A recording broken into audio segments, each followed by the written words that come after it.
नमस्कार मित्रों, आज मैं आपके समक्ष माटी वाली नामक मार्मिक कहानी प्रस्तुत करने जा रहा हूँ। इस कहानी के लेखक विद्यासागर नौटियाल जी ने विस्थापन की समस्या को प्रभावी ढंग से उठाया है कि कैसे गरीब और श्रमिक वर्ग इन समस्याओं से जूझते हैं। लेखक ने बड़े ही संवेदनात्मक और मार्मिक तरीके से इस कहानी में कहानी को वर्णित किया है। तो चलिए कहानी की शुरुआत करते हैं। शहर के शेमल का तप्पड़ मोहल्ले की ओर बने आखिरी घर की खोली में पहुंचकर उसने दोनों हाथों की मदद से अपने सिर पर धरा बोझा नीचे उतारा। अब यहाँ पर बात हो रही है उस बूढ़ी औरत की जो घर घर जाकर लाल मिट्टी लेपन हेतु बेचा करती थी। मिट्टी से भरा एक कंटर का मतलब होता है कनस्तर, और जिसे सब किस नाम से जानते हैं, माटी वाली। टिहरी शहर में शायद ऐसा कोई घर नहीं होगा जिसे वह ना जानती या जहां उसे ना जानते हों। घर के कुल निवासी, बरसों से वहां रहते आ रहे किराएदार, उनके बच्चे तक, घर घर में लाल मिट्टी देते रहने के उस काम को करने वाली वह अकेली है। कहने का तात्पर्य, घर घर में लाल मिट्टी पहुंचाने वाली एकमात्र वह अकेली औरत है। उसका कोई प्रतिद्वंदी नहीं। उसके बगैर तो लगता है टिहरी शहर के कई एक घरों में चूल्हों का जलना तक मुश्किल हो जाएगा। वह ना रहे तो लोगों के सामने रसोई और भोजन कर लेने के बाद अपने चूल्हे चौके की लिपाई करने की समस्या पैदा हो जाएगी। भोजन जुटाने और खाने की तरह रोज की एक समस्या, मतलब लेपन हेतु लाल मिट्टी की आवश्यकता। घर में साफ लाल मिट्टी तो हर हालत में मौजूद रहनी चाहिए। चूल्हे चौकों को लेपने के अलावा साल दो साल में मकान के कमरों, दीवारों की गोबरी लिपाई करने के लिए भी लाल माटी की ज़रूरत पड़ती है। गांव में आप लोगों ने अक्सर देखा होगा कि घरों को पहले के ज़माने में घरों को मिट्टी और गोबर से लीपते थे। आगे कहानी की तरफ बढ़ते हैं। शहर के अंदर कहीं माटा खान है नहीं। माटा खान का मतलब जहाँ से मिट्टी खोद करके लाई जाती है। भागीरथी और बेलांगना, दो नदियों के तट पर बसे हुए शहर की मिट्टी इस कदर रेतीली है कि उससे चूल्हों की लिपाई का काम नहीं किया जा सकता। मतलब रेतीली मिट्टी से चूल्हों की लिपाई नहीं होती। आने वाले नए नए किराएदार भी एक बार अपने घर के आंगन में उसे देख लेते हैं तो अपने आप माटी वाली के ग्राहक बन जाते हैं। घर घर जाकर माटी बेचने वाली नाटे कद की एक हरिजन बुढ़िया थी, जिसे लोग बुलाते थे माटी वाली। घर घर में जो मिट्टी पहुंचाती थी वो एक हरिजन, मतलब निम्न कास्ट वर्ग की एक नाटे कद की बुढ़िया थी। कहानी में आगे बढ़ते हैं।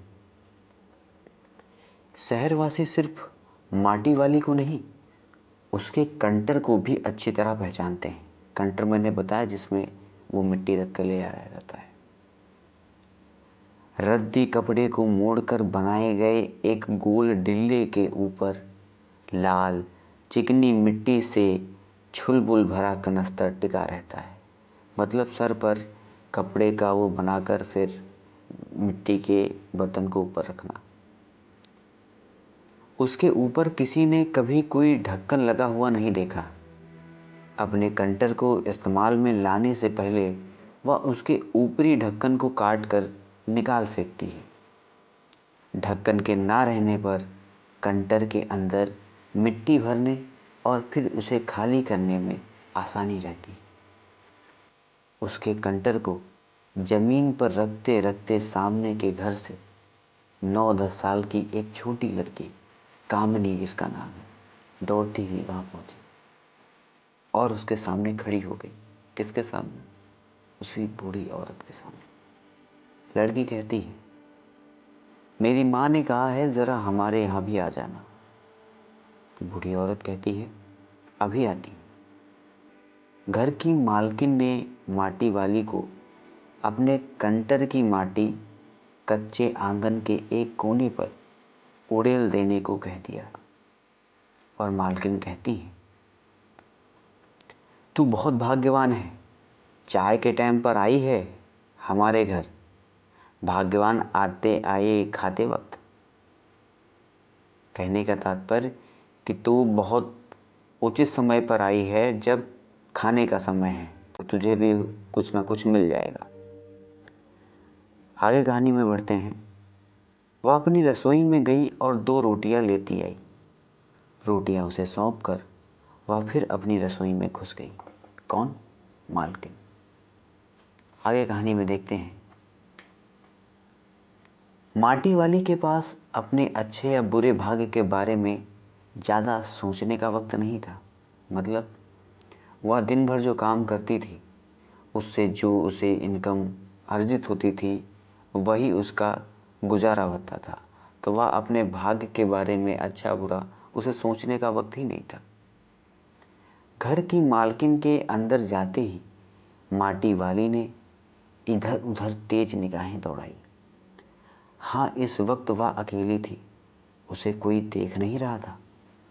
उसने फौरन अपने सिर पर धरे डिल्ले के कपड़े के मोड़ों को हड़बड़ी में एक झटके में खोला और उसे सीधा कर दिया। फिर एकहरा। कहने का तात्पर्य कि सर पर जो कपड़ा उसने रखा था ताकि वह बर्तन को रख सके, उस कपड़े को उसने चुपचाप खोलने की क्रिया प्रारंभ कर दी और उसने इधर उधर भी देखा कि कोई उसे देख तो नहीं रहा है। कपड़ा खुल जाने के बाद वह एक पुरानी चादर के रूप में प्रकट हुआ। मालकिन के बाहर आंगन में निकलने से पहले उसने चुपके से अपने हाथ में थामी 2 रोटियों में से एक रोटी को मोड़ा और उसे कपड़े पर लपेटकर गांठ बांध दी। साथ ही अपना मुंह यूं ही चलाकर खाने का दिखावा करने लगी। घर की मालकिन पीतल के एक गिलास में चाय लेकर लौटी। उसने वह गिलास बुढ़िया के पास जमीन पर रख दिया। अब यहाँ पर लेखक यह भी बताना चाहता था कि उस समय भी ये छुआछूत और जातिवाद को लेकर मानवों की धारणा क्या थी। अब मालकिन क्या कहती हैं? ले सद्दा बासी साग कुछ है नहीं अभी, इसी चाय के साथ निकल जा। कहने का तात्पर्य कि रोटी है और चाय है और कुछ नहीं है, तो रोटी को चाय के साथ ही तू खा ले। माटी वाली ने खुले कपड़े के एक छोर से पूरी गोलाई में पकड़कर पीतल का वह गर्म गिलास हाथ में उठा लिया। मतलब माटी वाली ने चादर को पहले अपने हाथों पर रखा और उसी चादर के सहारे उस पीतल के गिलास जिसमें चाय पड़ी हुई थी उसको उठा लिया। अपने होठों से गिलास के किनारों को छुआने से पहले शुरू में उसने उसके अंदर रखी गर्म चाय को ठंडा करने के लिए सूं करके उस पर लंबी लंबी फूंकें मारी, जैसा आमतौर पे लोग करते हैं। तब रोटी के टुकड़ों को चबाते हुए धीरे धीरे चाय सुड़कने लगी। अब वो कहती क्या है मालकिन से? चाय तो बहुत अच्छा, साग हो जाती ठकुराइन जी तो बड़ा अच्छा होता। मालकिन कहती है, भूख तो अपने में एक साग होती है बुढ़िया, भूख मीठी कि भोजन मीठा। ये बहुत ही फेमस कहावत है। बुढ़िया कहती है, तुमने अभी तक पीतल के गिलास संभाल कर रखे हैं? पूरे बाजार में और किसी घर में अब नहीं मिल सकते ये गिलास। अब मालकिन कहती है, इनके खरीदार कई बार हमारे घर के चक्कर काट कर लौट गए। फुरकोही गाड़ी कमाई से हासिल की गई चीज़ों को हराम के भाव बेचने को मेरा दिल गवाही नहीं देता। हमें क्या मालूम, कैसी तंगी के दिनों में अपनी जीभ पर कोई स्वादिष्ट चटपटी चीज़ रखने के बजाय मन मसोस कर 2-2 पैसे जमा करते रहने के बाद उन्होंने इन बर्तनों को खरीदा होगा। बाजार में जाकर पीतल का भाव पूछो जरा, दाम सुनकर दिमाग चकराने लगता है। और ये व्यापारी हमारे घरों से हराम के भाव इकट्ठा करके ले जाते हैं। तमाम बर्तन भाड़े, कांसे के बर्तन भी गायब हो गए हैं सब घरों से। बुढ़िया कहती है, इतनी लंबी बात नहीं सोचते बाकी लोग। अब जिस घर में जाओ वहाँ या तो स्टील के भांडे दिखाई देते हैं या फिर कांच और चीनी मिट्टी के। मालकिन कहती है, अपनी चीज़ का मोह बहुत बुरा होता है। मैं तो सोचकर पागल हो जाती हूँ कि अब इस उम्र में इस शहर को छोड़कर हम जाएंगे कहाँ। बुढ़िया कहती है, ठकुराइन जी जो ज़मीन जायदादों के मालिक हैं वे तो कहीं ना कहीं ठिकाने पर जाएंगे ही, पर मैं सोचती हूँ मेरा क्या होगा। मेरी तरफ देखने वाला तो कोई भी नहीं। चाय खत्म कर माटी वाली ने एक हाथ में अपना कपड़ा उठाया, दूसरे में खाली कंटर और खोली से बाहर निकलकर सामने के घर में चली गई। यह मैं खोली का मतलब समझा दूँ। खोली का मतलब घर होता है। उस घर में भी कल हर हालत में मिट्टी ले आने के आदेश के साथ उसे 2 रोटियां मिल गई। उन्हें भी उसने अपने कपड़े के एक दूसरे छोर में बांध लिया। लोग जाने तो जाने कि वह ये रोटियां अपने बुढ़े के लिए जा रही है। उसके घर पहुंचते ही आसक्त बुढ़ा, आसक्त मतलब कमज़ोर बूढ़ा, कातर नज़रों से उसकी ओर देखने लगता है। वह घर में रसोई बनने का इंतज़ार करने लगता है। आज वह घर पहुंचते ही 3 रोटियां अपने बुढ़े का हवाले कर देगी। रोटियों को देखते ही चेहरा खिल उठेगा बुढ़े का। ऐसा ये जो मनोभाव है बुढ़िया अपने मन में ला रही है कि मैं जब रोटी लेकर जाऊंगी और जो भूख से पीड़ित मेरा पति है वो जब देखेगा कि उसकी पत्नी कुछ लेकर आई है तो वह बहुत खुश हो जाएगा। साथ में ऐसा भी बोल देगी, साग तो कुछ नहीं है अभी, ये बुढ़िया सोचती है। और तब उसे जवाब सुनाई देगा और तब वह सोचती है कि उसका पति बोलेगा कि भूख मीठी की भोजन मीठा। उसका गांव शहर के इतना पास भी नहीं है। कितना ही तेज चलो फिर भी घर पहुंचने में 1 घंटा तो लग ही जाता है। रोज़ सुबह निकल जाती है वह अपने घर से। पूरा दिन माटाखाना में मिट्टी खोदने, फिर विभिन्न स्थानों में फैले घरों तक उसे लेकर जाने में और उसे बेचने में काफ़ी समय निकल जाता है। घर पहुंचने से पहले रात घिरने लगती है। उसके पास अपना कोई खेत तो नहीं, ज़मीन का कोई टुकड़ा भी नहीं। झोपड़ी जिसमें वह गुजारा करती है, लेकिन वह भी गांव के एक ठाकुर की ज़मीन पर खड़ी है। उसकी ज़मीन पर रहने की एवज में उस भले आदमी के घर पर भी माटी वाली को कई तरह के कामों की बेगार करनी होती है। नहीं, आज वह एक गठरी में बदल गए अपने बुढ़े को कोरी रोटियां नहीं देगी। ऐसा सोचती है कि नहीं, मैं आज अपने जो अशक्त मेरा पति है जो बहुत कमज़ोर है उसको केवल आज मैं रोटियां नहीं दूंगी। माटी बेचने से हुई आमदनी से उसने 1 पाव प्याज खरीद लिया। प्याज को कूटकर वह उन्हें जल्दी जल्दी तल लेगी। बुढ़े को पहले रोटियां दिखाएगी ही नहीं, सब्जी तैयार होते ही परोस देगी उसके सामने 2 रोटियां। अब वह 2 रोटियां भी नहीं खा सकता, 1 ही रोटी खा पाएगा या हद से हद 1.5। अब उसे ज़्यादा नहीं फंसता, बाकी बची 1.5 रोटियों से माटी वाली अपना काम चला लेगी। कहने का तात्पर्य जो उसे रोटियां मिली थी वह रोटियों में से कुछ हिस्सा वह अपने पति को खिला देगी, और कुछ हिस्से से अपना पेट भर लेगी।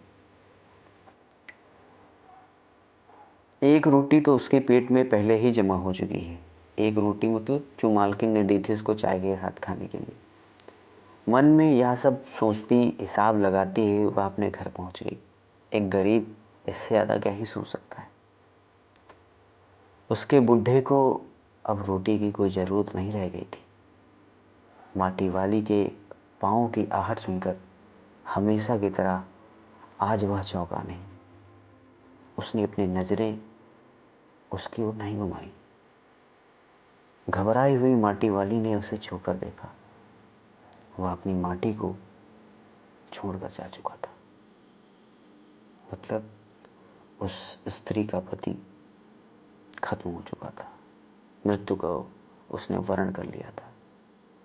अब कहानी का अगला पड़ाव आता है कि टिहरी बांध पुनर्वास के साहब ने उससे पूछा कि वह रहती कहाँ है।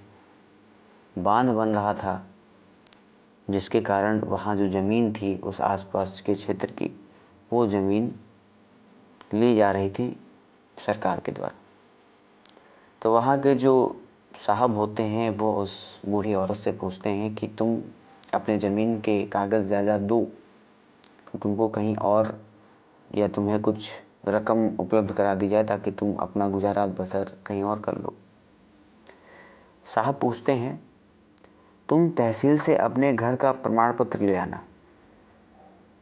तो बुढ़िया कहती है मेरी ज़िंदगी तो इस शहर के तमाम घरों में माटी देते गुजर गई साहब। तो साहब पूछता है माटी कहाँ से लाती हो। बुढ़िया कहती है माटा खान से लाती हूँ माटी। तो साहब कहता है वह माटा खान चढ़ी है तेरे नाम, अगर है तो हम तेरा नाम लिख देते हैं। बुढ़िया कहती है माटा खान तो मेरी रोजी है साहब। साहब कहते हैं बुढ़िया हमें ज़मीन का कागज़ चाहिए, रोजी का नहीं। बुढ़िया कहती है बांध बनने के बाद मैं क्या खाऊंगी साहब। साहब कहते हैं इस बात का फैसला तो हम नहीं कर सकते, वह बात तो तुझे खुद ही तय करनी पड़ेगी। आगे देखिए, टिहरी बांध की 2 सुरंगों को बंद कर दिया गया है। शहर में पानी भरने लगा है। शहर में आपाधापी मची है। शहरवासी अपने घरों को छोड़कर वहाँ से भागने लगे। पानी भर जाने से सबसे पहले कुल शमशान घाट डूब गए। माटी वाली अपनी झोपड़ी के बाहर बैठी है। गांव के हर आने जाने वाले से एक ही बात कहती जा रही, गरीब आदमी का शमशान नहीं जलना चाहिए।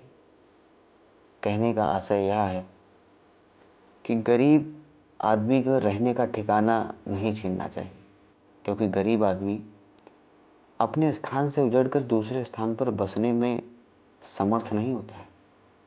इसलिए उसे अपने निवास स्थान पर अंतिम सांस लेने का अधिकार होना चाहिए। और यहीं पर इस कहानी की एंड होती है, इस कहानी की खात्मा होता है। आप प्लीज़ कमेंट बॉक्स में कमेंट करिएगा कि आपको यह कहानी सुनकर कैसा लगा। अपने एक्सपीरियंस प्लीज़ शेयर करिएगा। अगर आपको किसी और कहानी पर भी आपको कहानी सुननी है तो प्लीज़ कमेंट बॉक्स में कमेंट करिए। हमारे चैनल सपोर्ट करिए। धन्यवाद।